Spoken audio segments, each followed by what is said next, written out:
आदिवासियों पर सोमवार को हुई लाठीचार्ज की घटना पर मुख्यमंत्री डॉक्टर रमन सिंह ने कड़ा रुख अख्तियार किया है। डॉक्टर सिंह ने घटना की गंभीरता को देखते हुए भीड़ में हिंसक होने का इशारा करने वाले अफसरों की खोजबीन शुरू कर दी है। बीते सोमवार को विधानसभा घेरने जा रहे सर्व आदिवासी समाज के हजारों की भीड़ पर सिद्धार्थ चौक टिकरापारा में पुलिस प्रशासन के साथ आदिवासियों की भारी झूमाझपटी हुई थी। इस लाठीचार्ज से विपक्ष को जहां बैठे बिठाए एक मुद्दा मिल गया, वहीं आदिवासियों के बीच सरकार की बनती छवि बिगड़ती नजर आ रही है।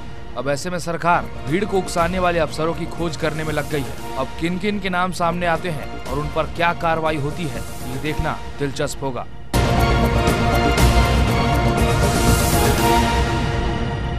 अब राज्य के व्यावसायिक पाठ्यक्रमों की परीक्षाओं में भी आरक्षण की व्यवस्था लागू होगी। इसके तहत अनुसूचित जनजाति वर्ग के छात्रों को 32%, अनुसूचित जाति वर्ग के छात्रों को 12% और अन्य पिछड़ा वर्ग के छात्रों को 14% आरक्षण दिया जाएगा। मंगलवार को कैबिनेट में इसके विधेयक को मंजूरी दी गई। मुख्यमंत्री डॉक्टर रमन सिंह ने बजट पर चर्चा के दौरान विधानसभा में ऐलान किया कि चालू बजट सत्र में ही सरकार इससे संबंधित विधेयक लाएगी। सरकार की इस नई व्यवस्था के चलते PMT, PET, PAT, PPT और P फार्मा सहित प्री BEd टेस्ट में परीक्षार्थियों को लाभ मिल पाएगा।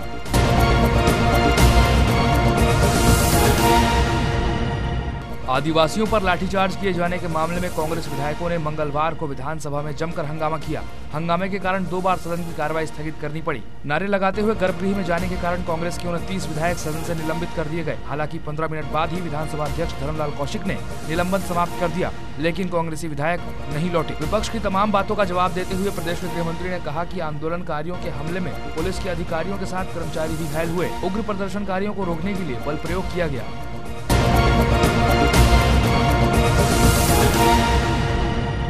केंद्रीय बजट में नए टैक्स और आयात शुल्क में की गई वृद्धि के खिलाफ सराफा कारोबारियों ने अब आर पार की लड़ाई की तैयारी कर ली है।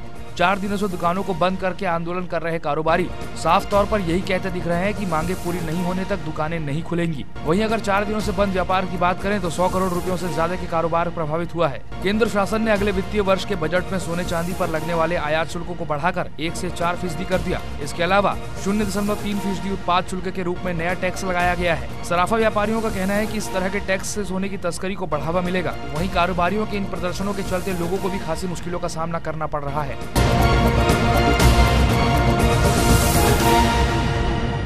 प्रदेश कांग्रेस अध्यक्ष नंद कुमार पटेल और नेता प्रतिपक्ष रविंद्र चौबे की मौजूदगी में हुई कांग्रेस विधायक दल की बैठक में तय किया गया कि आगामी सप्ताह में सोमवार से शुक्रवार के बीच 2 स्थगन प्रस्ताव लाए जाएंगे। विधायक मोहम्मद अकबर ने बताया कि अनुसूचित जाति का आरक्षण 4% कम करने और थाने में संतोष ढेरिया की मौत के संबंध में एक स्थगन प्रस्ताव होगा। वहीं दूसरा स्थगन प्रस्ताव बालकों को नियम विरुद्ध जमीन आवंटन के मामले में होगा। इस मामले में कांग्रेस ने पहले ही राज्यपाल से शिकायत की है।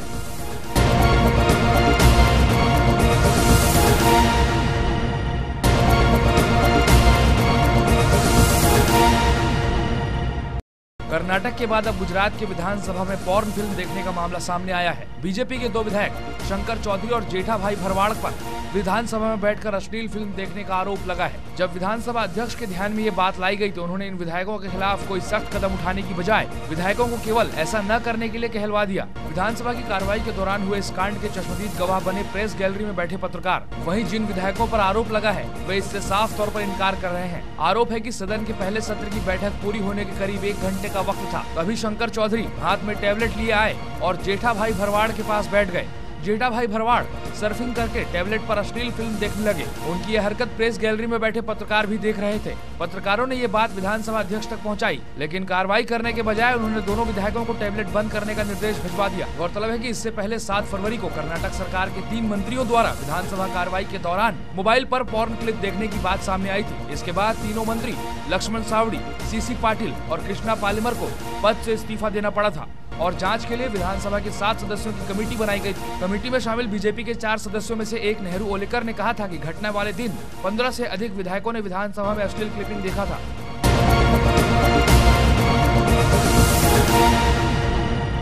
आध्यात्मिक गुरु और आर्ट ऑफ लिविंग के प्रमुख श्री श्री रविशंकर के बयान पर बवाल मच गया है। उन्होंने जयपुर में एक स्कूल के कार्यक्रम में कहा कि सरकारी स्कूलों में पढ़े बच्चों में संस्कार नहीं होते और इसकी वजह से वे हिंसा व नक्सलवाद की तरफ जा रहे हैं। उन्होंने कहा कि सरकार को अपने स्कूल बंद कर देने चाहिए। इसी के साथ अम्बाबाड़ी के आदर्श विद्या मंदिर स्कूल में श्री श्री रविशंकर ने कहा कि प्राइवेट स्कूलों में सरकारी स्कूलों के मुकाबले ज्यादा अनुशासन है, इसलिए प्राइवेट स्कूलों को नक्सल प्रभावित इलाकों में जाकर शिक्षा देने का काम करना चाहिए। इससे नक्सल प्रभावित इलाकों में भी बच्चों में संस्कार पैदा होंगे। उन्होंने कहा कि व्यक्तित्व के निर्माण में 25% ईश्वर, 25% परिवार, 25% स्कूल और 25% मित्रों का योगदान होता है। अगर स्कूल बच्चों में अच्छे संस्कार पैदा करने में अपनी भूमिका निभाए तो न तो आतंकवाद रहेगा और न ही भ्रष्टाचार। आध्यात्मिक गुरु के इस बयान पर बुधवार को कांग्रेस और बीजेपी ने तीखी प्रतिक्रिया दी है। केंद्रीय मानव संसाधन मंत्री कपिल सिब्बल ने कहा है कि श्री ने अपना मानसिक संतुलन खो दिया है। सिब्बल ने कहा कि कई मंत्री और राष्ट्रपति तक सरकारी स्कूल में पढ़कर ही निकले हैं। बीजेपी नेता शहनवाज हुसैन ने भी श्री के बयान की निंदा की है।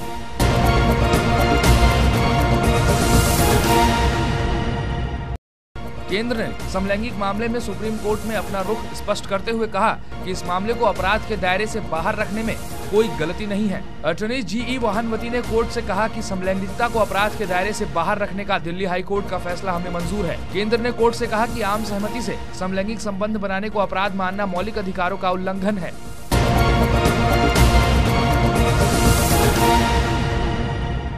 रूस की एक अदालत ने भगवत गीता के अनुवादित संस्करण पर प्रतिबंध लगाने के अनुरोध वाली याचिका को खारिज कर दिया है। इससे दुनिया भर में गीता के अनुयायी बेहद खुश हैं। फैसले के तुरंत बाद मॉस्को इस्कॉन के सिंधु प्रिय दास ने कहा कि साइबेरियाई शहर तोस्मक की अदालत ने याचिका खारिज कर दी है। उन्होंने इस फैसले पर अपनी प्रशंसा जाहिर की है। तोस्मक के सरकारी अभियोजकों ने निचली अदालत के फैसले के खिलाफ अदालत में याचिका दायर की थी। निचली अदालत ने अभियोजकों की उस याचिका को खारिज कर दिया था जिसमें भगवत गीता पर प्रतिबंध लगाने का अनुरोध किया गया था। इंटरनेशनल सोसाइटी फॉर कृष्णा कंसंसनेस ऐसी भक्ति वेदांत स्वामी प्रभुपाद ने Bhagavad Gita as it is नाम से लिखा है। उन लोगों का दावा है कि पुस्तक उग्रवाद को बढ़ावा देने वाला साहित्य है जिसमें नफरत की बात कही गई है। ये उन लोगों का अपमान है जो सामाजिक विसंगति के विरोधी हैं। फैसले से खुश दास ने कहा कि तोस्मक ने निचली अदालत के फैसले को बरकरार रखा है। उन्होंने कहा कि जैसे ही अदालत ने फैसला सुनाया वहां मौजूद लोग खुशी से झूम उठे। दास ने कहा कि हम रूस की न्यायिक प्रणाली के शुक्रगुजार हैं। इस्कॉन के निदेशक मीडिया कम्युनिकेशन बजेंद्र नंदन दास ने फैसले पर खुशी जाहिर करते हुए कहा कि हम जीत गए। पुस्तक पर प्रतिबंध लगाने की याचिका खारिज हो गई।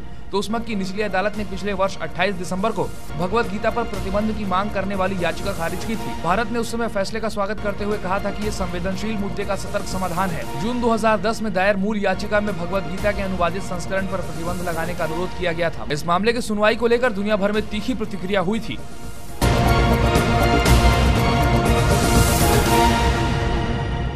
अभिनेता रितेश देशमुख की नई नवेली दुल्हन और अभिनेत्री जेनेलिया डिसूजा के खिलाफ हैदराबाद में धोखाधड़ी का केस दर्ज किया गया है। जेनेलिया पर ये एफआईआर यहां के सैफाबाद थाने में दर्ज की गई है। आरोप है कि कंस्ट्रक्शन कंपनी की ब्रांड एम्बेसडर जेनेलिया ने कंपनी के पोस्टर, ब्रोशर इत्यादि में जो वादे किए कंपनी उन्हें समय पर पूरा नहीं कर सकी।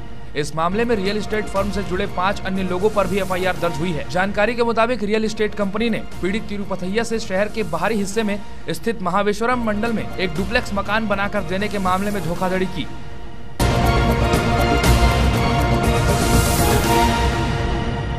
GK grove, Kalpavriksha resort and villas weekend home आपकी सारी आधुनिक जरूरतों को ध्यान में रखकर बनाए जा रहे हैं, जहां प्रकृति के बीचों बीच आधुनिक सुविधाओं के साथ मिलता है मन को शांत कर देने वाला सुकून।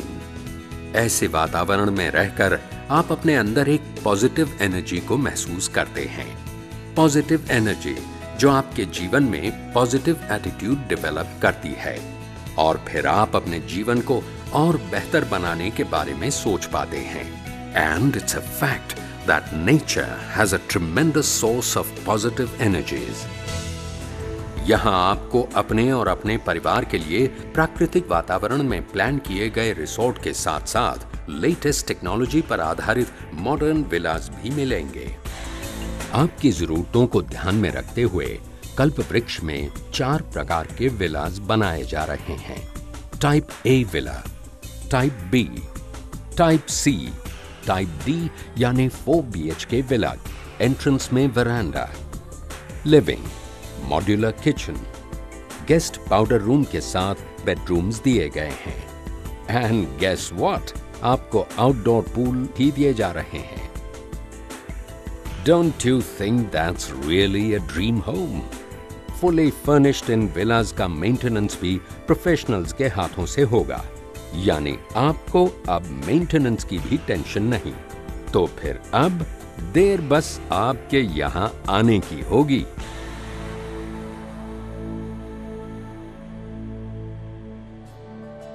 115 एकड़ में बनाए जा रहे इस प्रोजेक्ट में 22 एकड़ में फैले रिसोर्ट में लग्जूरियस फैसिलिटीज के साथ 60 रूम्स, जिनमें वीवीआईपी प्रेसिडेंशियल स्वीट्स भी बनाए जा रहे हैं।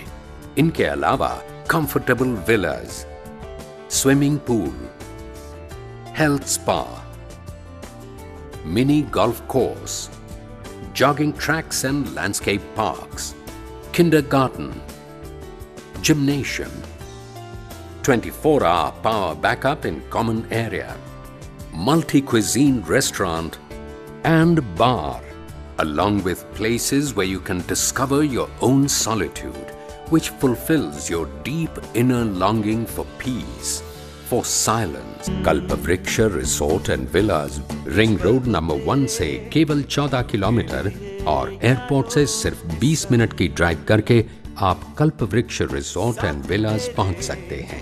हम जो है तो क्या है गम। आपकी जिंदगी को और बेहतर बनाने के लिए हम कल्पवृक्ष रिसोर्ट एंड विलाज बनाने जा रहे हैं। कल्पवृक्ष में हमारी कोशिश है कि प्राकृतिक वातावरण में हम आपको एक लग्जरियस लाइफस्टाइल दे सकें। मैं उम्मीद करता हूं कि हमेशा की तरह इस बार भी हमारी सोच और हमारा काम आपको जरूर पसंद आएगा। धन्यवाद। It's really close to heaven. Come, discover a new world. Kalpavriksha resort and villas, खुशियां जहां आपका इंतजार कर रही हैं। GK Colonizers and Builders, Ashoka Millennium, Ground Floor, Ring Road number 1, New Rajendra Nagar, Raipur, Chhattisgarh।